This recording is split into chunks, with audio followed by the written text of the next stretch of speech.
नमस्कार भाइयों, कैसे हो आप सभी। तो चलिए बिना देरी किए हुए आगे बढ़ते हैं आज की मुख्य ताजा खबरों की ओर। देश पर कोरोना का खतरा। अब तक देश में 2,17,967 केस। कल 24 घंटे में सबसे ज्यादा 9638 केस मिले। आज आंध्र प्रदेश में 144, बिहार में 96, उड़ीसा में 90, राजस्थान में 68, छत्तीसगढ़ में 52, असम में 47, नागालैंड में 22 रिपोर्ट पॉजिटिव आई। COVID-19.org ने राज्य सरकार से मिली जानकारी के आधार पर बुधवार को एक दिन में सबसे ज्यादा 9668 संक्रमित केस मिले। यह 6वां दिन था जब देश में 200 से ज्यादा मरीजों की मौत हुई। केंद्रीय स्वास्थ्य मंत्रालय के मुताबिक पिछले 24 घंटे में 9304 नए केस मिले हैं, जिनमें 260 की मौत हुई। देश भर में 2,16,919 केस है, जिनमें 1,06,737 का इलाज चल रहा है। 1,04,107 ठीक हो चुके हैं, जबकि 6,075 मरीजों की जान गंवाई है। महाराष्ट्र सरकार ने देश में सबसे ज्यादा कोरोना प्रभावित मुंबई सीजन में ई पास के बगैर जिलों के बीच आवाजाही की इजाजत दे दी है। गुरुवार को राज्य में एक पुलिसकर्मी ने दम तोड़ दिया। महाराष्ट्र में अब तक 30 पुलिसकर्मी कोरोना की जान गंवा चुके हैं, जबकि 2557 संक्रमण की चपेट में हैं। देश के रक्षा सचिव अजय कुमार भी कोरोना वायरस की चपेट में आ गए हैं। बुधवार को देर रात उनको कोरोना पॉजिटिव होने की पुष्टि हुई। सूत्रों के मुताबिक रक्षा मंत्रालय में अब कॉन्ट्रैक्ट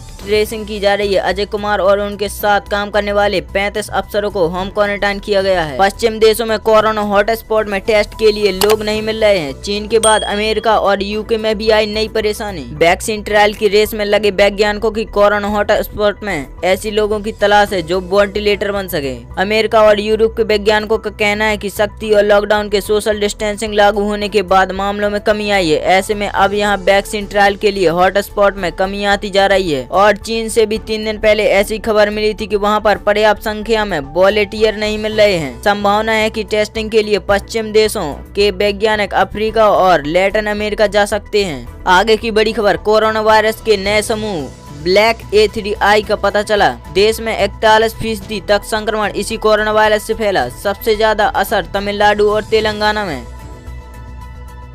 देश के वैज्ञानिकों ने कोरोना वायरस के ऐसे समूह का पता लगाया है जो खास तौर पर तमिलनाडु और तेलंगाना के संक्रमित लोगों को पाया गया है। हैदराबाद के centre for sexual and community biology के वैज्ञानिकों ने पता लगाया है। वैज्ञानिकों के मुताबिक इस समूह में मौजूद कोरोना वायरस थोड़ा अलग है। वायरस के इस समूह को ब्लैक A3I नाम दिया गया है। देश भर में जिस कोरोना वायरस से संक्रमण फैल रहा है उनमें वायरस का ये समूह 21% तक है। आगे की बड़ी खबर। तेज आंधी और बारिश से मुंबई की एयर क्वालिटी इंडेक्स 17 पर पहुंची। इस साल पहली बार इतनी साफ हुई हवा। निसर्ग तूफान के कारण आई आंधी और बारिश ने मुंबई की हवा को साफ कर दिया है। इस साल पहली बार मुंबई के प्रदूषण में भारी गिरावट दर्ज की गई है। एयर क्वालिटी इंडेक्स में 17 पर पहुंच गई है। IQ 0 से 50 तक अच्छा माना जाता है। 51 से 100 तक संतोषजनक, जबकि 101 से 200 के बीच मॉडरेट और इसके ऊपर हानिकारक माना जाता है। यह मुंबई में आमतौर पर 500 से ऊपर दर्ज होता है। सफर के निर्देशक डॉक्टर गुफरान ने बताया कि IQ के साथ PM 2.5 में भी जबरदस्त कमी आई है। गुरुवार को PM 2.5 का स्तर 15 पर दर्ज किया गया है। महाराष्ट्र में तूफान निसर्ग के कारण अभी तक 4 लोगों ने जान गंवाई है। अलग अलग दुर्घटनाओं में 10 से ज्यादा लोग घायल हुए हैं।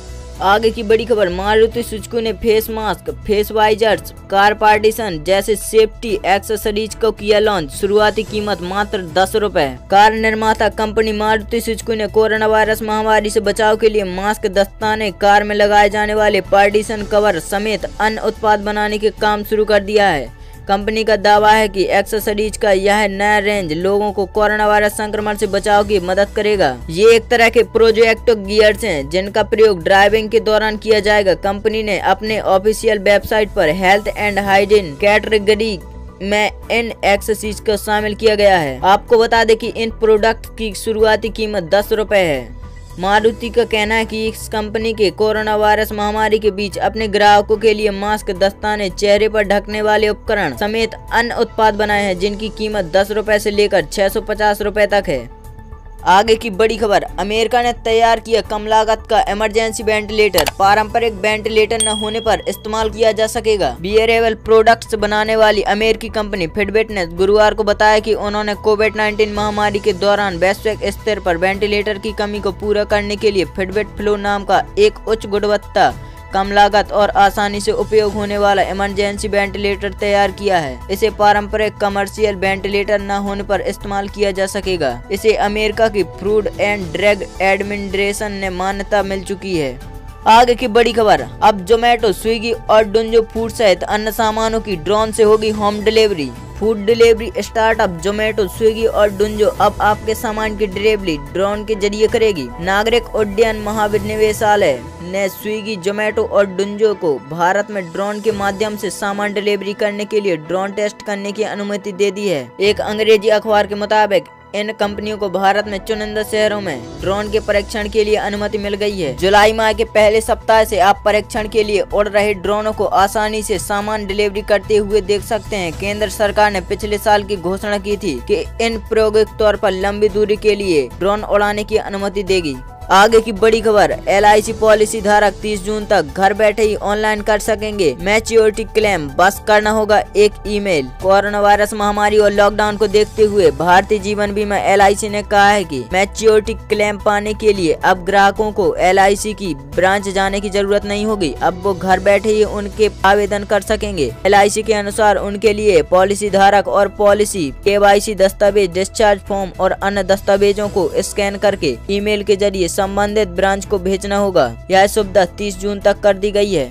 आगे की बड़ी खबर, दिल्ली यूनिवर्सिटी ने रद्द की फर्स्ट और सेकंड ईयर की वार्षिक परीक्षाएं। इंटरनल असेसमेंट के आधार पर पास होंगे स्टूडेंट। देश भर में लगातार बढ़ रहे कोरोना वायरस के मामलों के बीच दिल्ली यूनिवर्सिटी ने एक बड़ा घोषणा की है। यूनिवर्सिटी ने इस साल ग्रेजुएटेड कोर्सेस में पढ़ने वाले दूसरे और चौथे सेमेस्टर के स्टूडेंट के लिए कोई परीक्षाएं आयोजित नहीं होगी। दरअसल देश में कोरोना वायरस के कारण बिगड़ते हालातों को देखते हुए परीक्षा न कराने का फैसला लिया गया है। इस बारे में यूनिवर्सिटी ने नोटिफिकेशन जारी करने की जानकारी दी है। नोटिफिकेशन के मुताबिक कोविड-19 की वजह से देश में बने हालात गंभीर, दोनों ऑफलाइन परीक्षाएं आयोजित करना असंभव है। आगे की बड़ी खबर, देश के 8 इंस्टीट्यूट टॉप 100 में शामिल। इस साल भी टॉप पर रहा IISc बेंगलुरु। IIT रोपड़ का लिस्ट में पहली बार नाम दर्ज हुआ। दुनिया भर में जारी लॉकडाउन के बीच टाइम्स हायर एजुकेशन की एशिया इंस्टीट्यूट रैंकिंग जारी कर दी गई है। इस साल जारी रैंकिंग में Indian institute of science Bengaluru देश में टॉप पोजीशन पर रहा। यही इंस्टीट्यूट ने ग्लोबल रैंकिंग में 36वां स्थान हासिल किया है। इसके अलावा इस रैंकिंग में देश के 8 IITs ने भी टॉप 100 की लिस्ट में शामिल जगह पाई है। रैंकिंग में संस्थानों की संख्या की बात करें तो साल 2016 के बाद से यह भारत का अब तक का सबसे अच्छा प्रदर्शन रहा है। वर्ष 2016 में टॉप 100 में भारत के 8 संस्थान शामिल थे। आगे की बड़ी खबर, कोरोना के बीच ऑस्ट्रेलिया में 6 जून से 8 टीमें खेलेगी T20 टूर्नामेंट। दर्शकों को भी मिलेगी एंट्री। 3 दिन में होंगे 15 मैच संपन्न।